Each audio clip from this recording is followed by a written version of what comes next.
Hello, this is Jason P. Wilson 01 X-Force, and this is my Marvel and Image comic pull list for the week of September 21st, 2011, and today is the 23rd, and it is a Friday.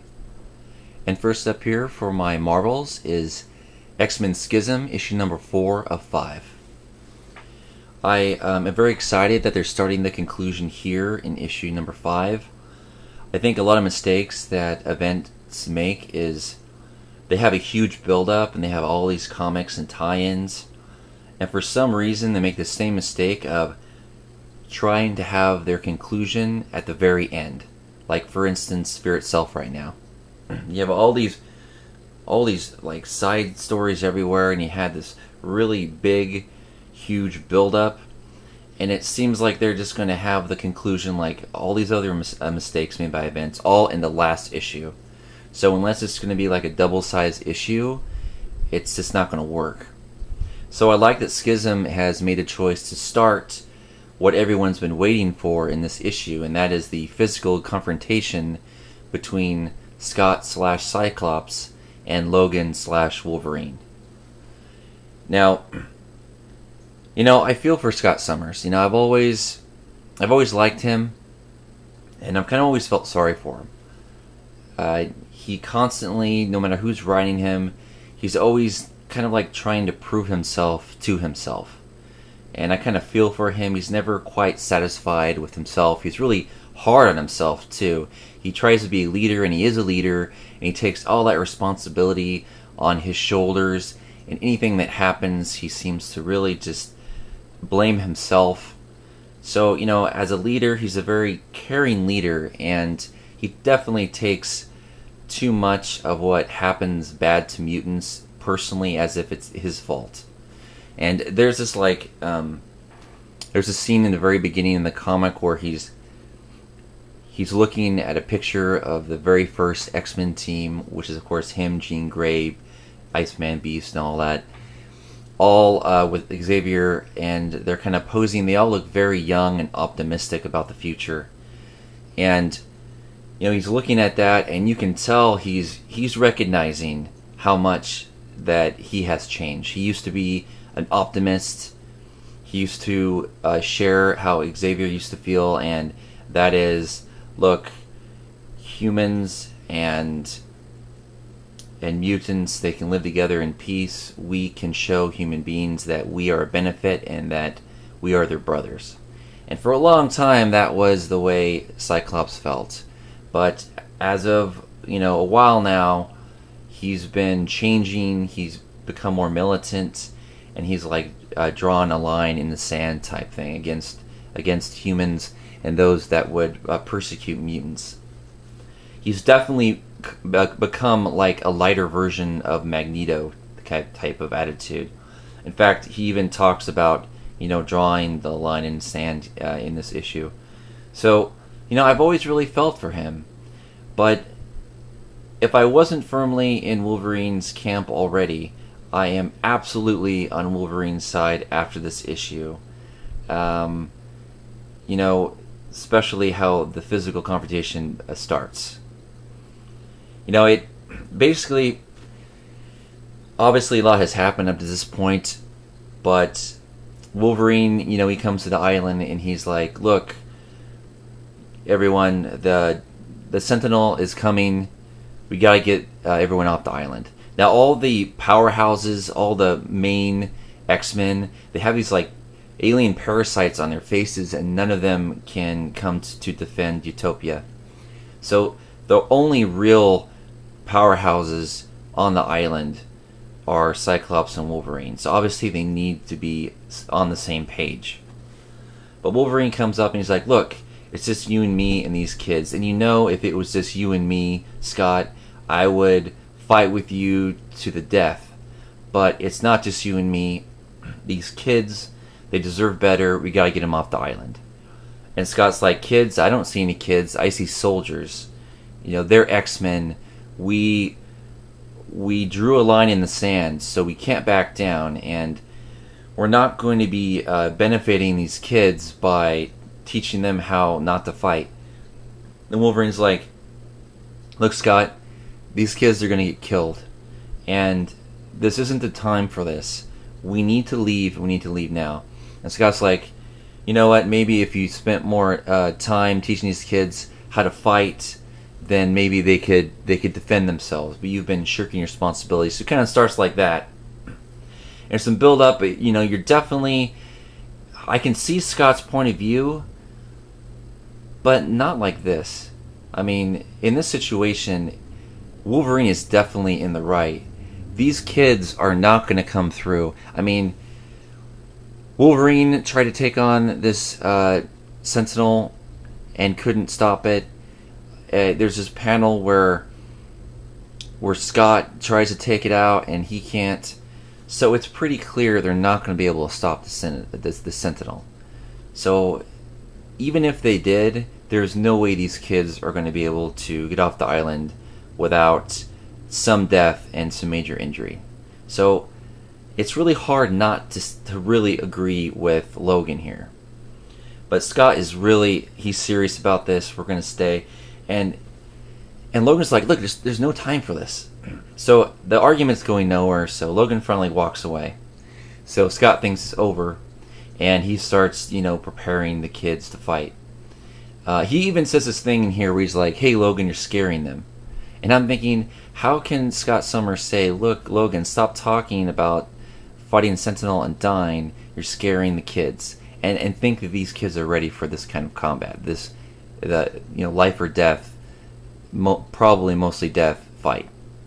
So Logan leaves, and he comes back with a dent in her hand. He's all uniformed up. He's like, Scott, we're done talking.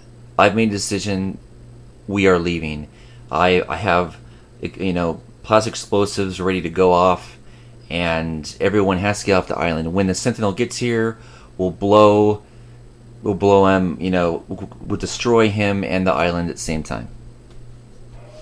And Scott is like, he should understand that Logan doesn't do this that often, and he's been taking orders from Scott for a while now. And even though he's always been his own man, he's been a real good taker of orders. But now he's done, and Scott should recognize that and be like, okay, let's go. But he's not.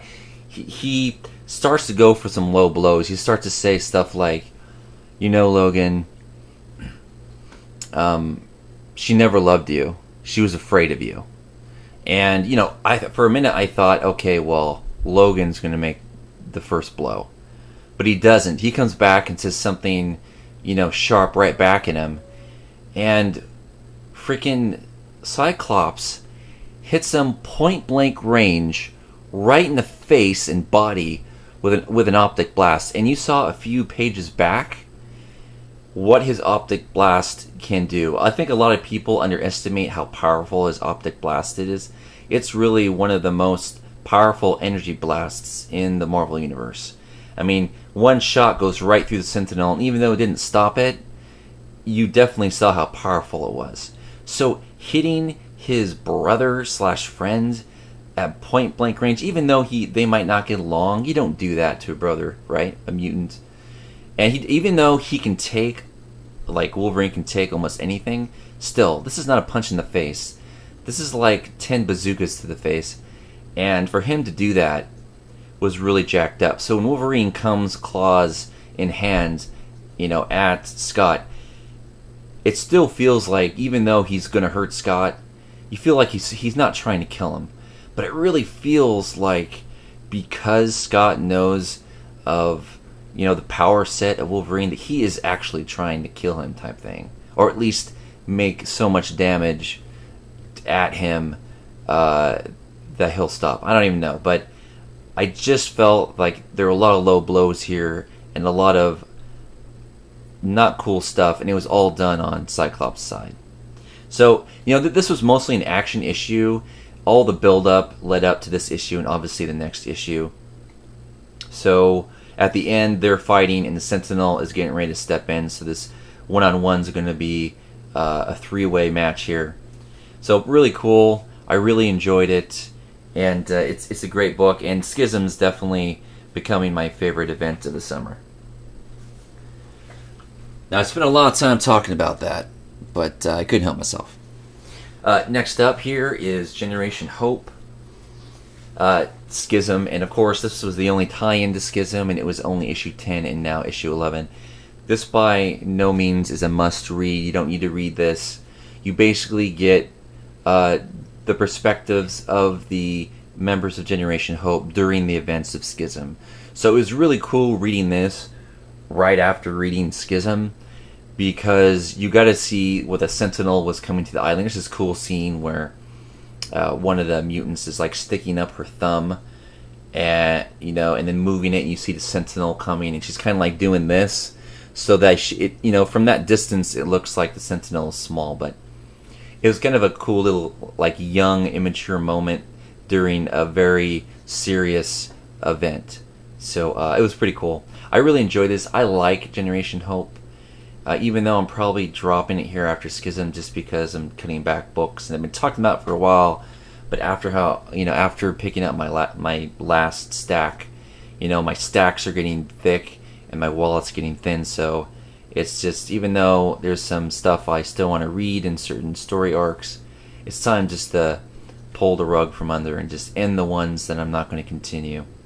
And that's going to be a Generation Hope, even though I've really been enjoying it. But it's not like Uncanny X-Men or the upcoming Wolverine the X-Men. They're not like must reads. It's more like, for someone who's reading X-Men, it's a real nice perspective. And I do like these characters quite a bit. The only thing I'm not sure about is, this isn't a big deal, but I really like Summers here. I really like her, Hope Summers, and I think her character's cool, and I like her band of mutants. There's a couple that are my favorites, but Hope Summers, everyone's uniform, there's a reason for it, and it works, except for the main character. Hope Summers basically has the uniform that she wore when she was in the future in the survival mode type thing. So she has like this cape / robe that is, back in the future, if however you want to say it. Back to the Future, she used it as survival gear, so it gave her cover, kept her warm, as well as it was like camouflage, so there was a function to it. Now on this timeline, there's no reason for her to wear that cape sack thing around her neck, other than it looking cool, I guess. So it really doesn't work, and every time I see it, I think, when are they going to stop drawing that? There's no reason for her to wear that gear. It makes no sense. So it's hard for me to not think that every time I see her. Still, it's a good comic, and I am definitely glad, even though they didn't need to, I'm glad I read these two tie-ins, the only tie-ins to Schism. And next up here is X-Men #1 of the Ultimate Universe. I was really looking forward to this, and I have enjoyed the first issues of the Ultimates. I was really on board at first, and I really was like, okay, cool, I'm going to be on from ground floor, I'm going to be on the Ultimate Universe, the whole relaunch, blah blah blah. Then they did this thing where all the first issues came polybagged. For no reason. There is no reason for the polybags on these issues, except for to get you to buy 2 issues. Why? Well, for collectors like me, you have a polybag. Now I know there's this rumor going around, it's probably true, that the reason that they're all polybagged is because a few of them were signed by Stan Lee. This way you don't know. I'm thinking that that's probably true. It's probably a very, very low percentage. And also, you're not going to be able to tell if it's signed unless you open it. So, and the other reason that they had everyone, or all the first issues, polybagged is so you'd buy 2. So you buy one to read, and you buy one to keep sealed, because we all know that if it's sealed, the value stays up, even though you can't tell if it was signed or not, which it probably was not. So it's a gimmick, and I have to say, it worked on me. I bought 2 issues of all 3 of the... I almost got Hawkeye, I read the first issue, Friends. and I thought to myself I'll pick up the trade, which I probably will, but I didn't pick up the polybag issues. I only got X-Men, Ultimates, and Spider-Man, but I got 2 of each. So it's instead of it being $3.99, it turns to like $8. I know it's my fault for doing that, but when I'm in comic mode, sometimes I'll make those dumb mistakes, and I know a lot of people will, and that's part of the reason, if not the reason, why they polybagged. Because other than the possible signatures, there was no reason for any of these issues to be polybagged at all. Now, I really was looking forward to this X-Men because I loved Ultimate X, by Arthur Adams. I've read, it's only, I think it was 4 or 5 issues, so it was a very small run, even though it took forever to come out. But I read it like over and over again because I just loved how the story was, and I loved the artwork, obviously. So I was really looking forward to this. And I have to say, this is my least favorite of the Ultimate books. My favorite was Spider-Man, followed by Ultimates, and then this one for first issue. I don't know, I guess for lack of a better word, it just didn't feel grounded. It felt all over the place, even though I knew everything was going on. I mean, I read, not only did I read Ultimate X, but I read, the full series of the Fallout, Ultimate Comics Fallout. So I read that too. And even with reading all that, it still felt, even though, I followed everything fine, it just felt like bouncy ball, like the writers just threw a bouncy ball and just bounced everywhere all over the comic. So I was actually very disappointed. I mean, really cool cover. Obviously I wasn't expecting the level of artwork as Arthur Adams, but still, I really like this whole universe and everything.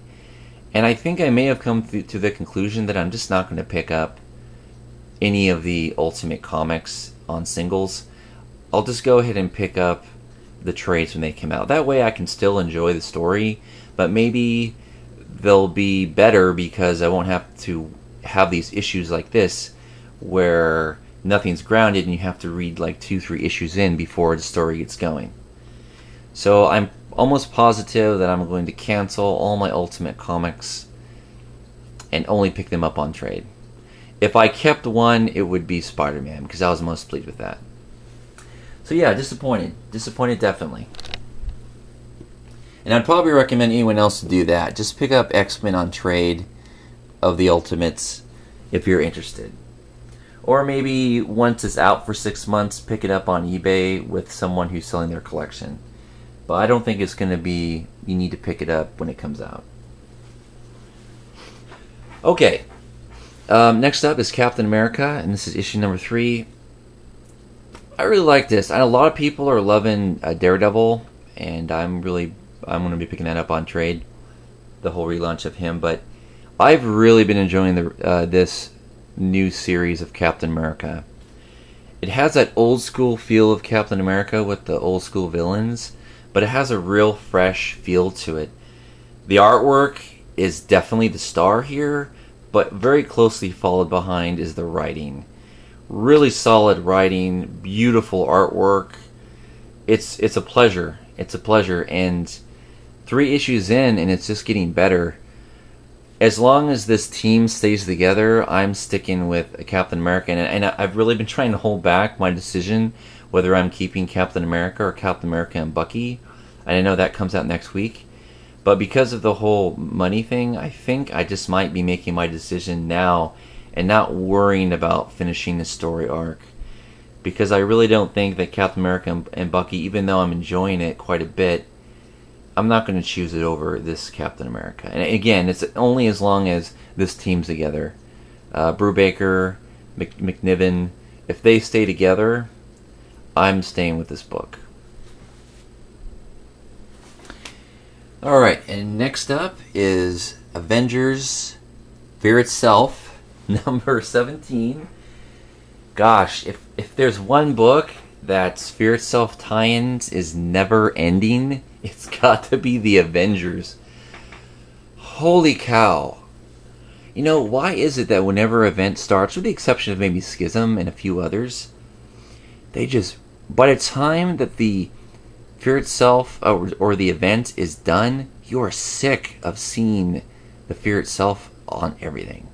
I mean, I really haven't been following it as much as probably a lot of people are. There's no way I would pick up all the side stuff. This is too much. But that's my only gripe, because I really do like Avengers. We got Bendis and the main team here that started with issue number 1 of the new Avengers. Not the new Avengers, but the new Avengers volume. And okay, when they first came out with issue number 1, I kind of felt like a lot of people. I felt like, he draws Iron Man blocky, and a lot of the characters are blocky, and it had a cool sketch look to it. I mean, I love his artwork when he does, Kick-Ass, and I really love it with that. But I wasn't sure how I was going to like it with Avengers. But I found myself really enjoying it. And then when he left, I really felt myself missing his artwork. And then he comes back, and last issue, and it was almost like, oh yeah, he's back, which I didn't think I would be, but I definitely am. And obviously I love Bendis' writings, but him with this artist together, it's really, really good. Now this is still not in my saver. There's always plenty, so I just pick it up. This is the issue I was waiting for. I was telling myself, look, keep on picking it up till this issue comes out, because call it my dude soap opera, or whatever you want to say, but I've really been liking the build-up of the relationship between Hawkeye and Spider-Woman. And this was the issue. Obviously, it's already started. If you've been reading, But still, this is the issue where it was really going to take center stage. Now, they're still doing that whole, interview-type panel stuff. And I kind of like it, but I am also totally ready for them to be done with it. I know it's the way Bendis likes to write stuff, and that's cool. It's been going on for a very long time now, and it's totally overdone. So let's stop doing that and save it for a different time. Don't just do it every time. Kind of like every once in a while, then it's a real cool thing. But every single time, you're just like getting through it, even though it's kind of cool and quirky and the characters kind of pop out, the personality. Sure. Still, you're just waiting for it to be done so you can get to the cool stuff. Still, I really enjoy this because I really enjoy their relationship. It's going to be hard not to keep on picking it up, but as long as they're the focus, I think I might. But as soon as it goes away from them, I probably won't. But very good. Okay, next up is a contender, along with Schism, for pick of the week. Definitely a contender, and that is issue 7 of 9 of Avengers: The Children's Crusade. This is one of the best, I've said it before, I'll say it again, limited runs that Marvel has ever produced. This team is like, to me, it's like the team of Jeff Johns and Jim Lee on Justice League. It's just, they're just like hand in hand perfect together. This artwork, this writing is just great. The stuff that happens in here, look, we all know that Doctor Doom is a villain, okay, and even though he's been on FF and all this stuff lately, we all, especially the stuff that happened, I won't say anything with some of the other comics in this one, you just want to punch Doom in the face. You just, even though he has a metal mask on, he's just such a good villain. You care for him, but then he does stuff that you're like, what? Bam! Punch in the face. So, you love that. And I love how he's written in FF, and I love the way he's written here in Avengers. Man, what a good bad guy he is. So everything that's been going on with Children's Crusade here, from issue 1, it's been great. Even though it takes a long time to come out and it's just a really long series, it doesn't matter because it's so good. So good. This is a must pick up on trade for absolutely everyone. Obviously, it's way too late to start picking up now. You'll just spoil it for yourselves. But I can't think, except for, the ones I've mentioned here recently, very many limited runs that are at this level and that are this good. A must read for every comic fan. Pick it up on trade when it comes out. It is, you can't miss it. You can't. Okay, and last up here for my Marvels is the last part of the tie-ins of Fear Itself. The only really other one besides Spider-Girl of the tie-ins that I've been having with some of the obviously that one was with Spider Island, and this one is for Fear Itself. So I wouldn't mind though if I really am glad about Schism and Spider Island, but I really would like if Marvel just came out with one event in the summer, just one. Then you can make it like 20 issues and 5 million tie-ins. You can do all that, but just keep it to one event a summer. The timelines are confusing, not really, but I mean, you got Fear Itself and Spider Island and Schism, and they're all happening at the same time, but they're not. But you got the same characters involved in all. I don't like that so much, though I do enjoy the series. Just come out with one, just one. But get back to this comic. So Fear Itself, Uncanny X-Force. I was really skeptical. First issue was okay. Second issue was a little bit less good. But I kind of like how they ended it. This was pretty good for a conclusion of a very small 3-issue limited run from not even the main team that does Uncanny X-Force. Still, I enjoyed the art, and the writing was okay. It was pretty good. At first, I wasn't so sure, but it ended strong, on a strong note. My only complaint would be that it was really short. Each of these issues, they easily could have had all 3 of these issues in one large issue. That's what they should have done. They should have had a one-shot, have you pay $5-6 for it, and have all 3 of these. Because as soon as you start reading, it's over. And it was like that with all 3 issues. Hey, you're getting into it, boom, it's done. So you don't need to read it unless you're an X-Force fan. Then I would say, yeah, read it.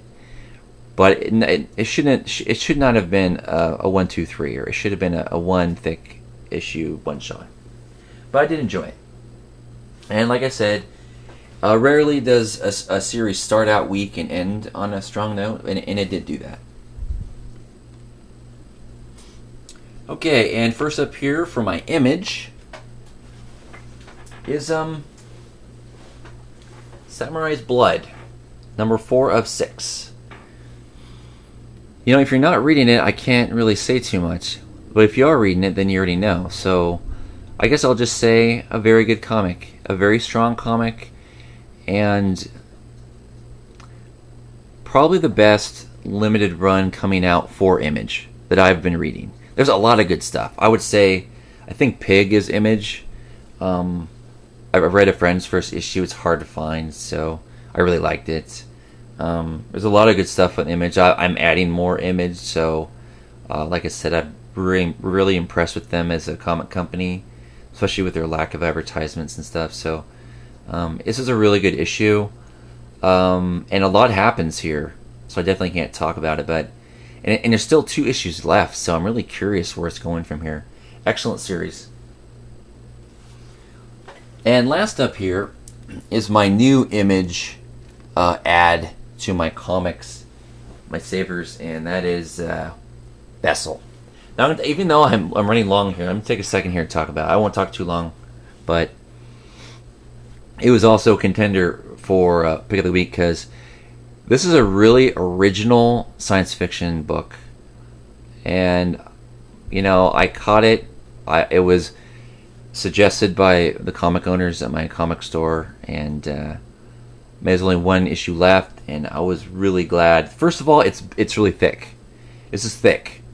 It's at least a double-sized issue, and it's a normal price, $2.99. So again, I'm gonna be real quick here, but Really good. Basically, it's like it's in the 60s, and a couple years prior to this timeline, uh, another dimension has collided with Earth, and so creatures from this dimension are making their way into Earth, and this dimension has all these supernatural creatures, and it's ruled by several demon lords. And it's like I said, it's like the 60s, and our hero here, he is kind of like powers of like a medium, and he's able to transfer the spirit of others into other vessels. And he works for an agency which is called Vescell, and they're basically like protecting the Earth from these other dimensional creatures. Now, without going too much more into it, let me just say it was definitely an adult book. There's for all the books I read, this one has the most profanity. There's a lot of cursing, and it's like it works, but there's definitely a lot of cursing in it, and there's definitely sexuality in it as well. Again, it works. It's actually humorsome, and in no time do you feel it's just cheesecake. It's definitely for a purpose. So it's definitely a mature read, but it's really well written. The artwork really works for it, and I'll just say this: the characters real quick. The other characters are, he has a fairy sidekick that is in, see that gun right there?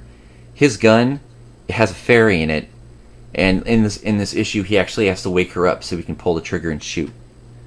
That's awesome, right? Also, his lover / girlfriend, she's trapped in the other dimension, so he's constantly pulling her spirit out of that dimension into vessels of other human beings here on Earth. And he keeps on picking hookers, and she's like, please stop getting hookers, because it's really hard to get through what they call a soul. It's really disgusting. So it's humor like that, adult humor like that. It's well written, and it's well drawn, and I definitely recommend this to anyone looking for a very different, very original science fiction comic. Very strong beginning, and again, it's a really thick issue. And with that said, those are my Marvels and Image books. I'm curious what you guys are reading, if you guys are reading any of these, and if you agree with me, and if you don't, what do you think? And with that, thanks for watching, and I'll see you next time.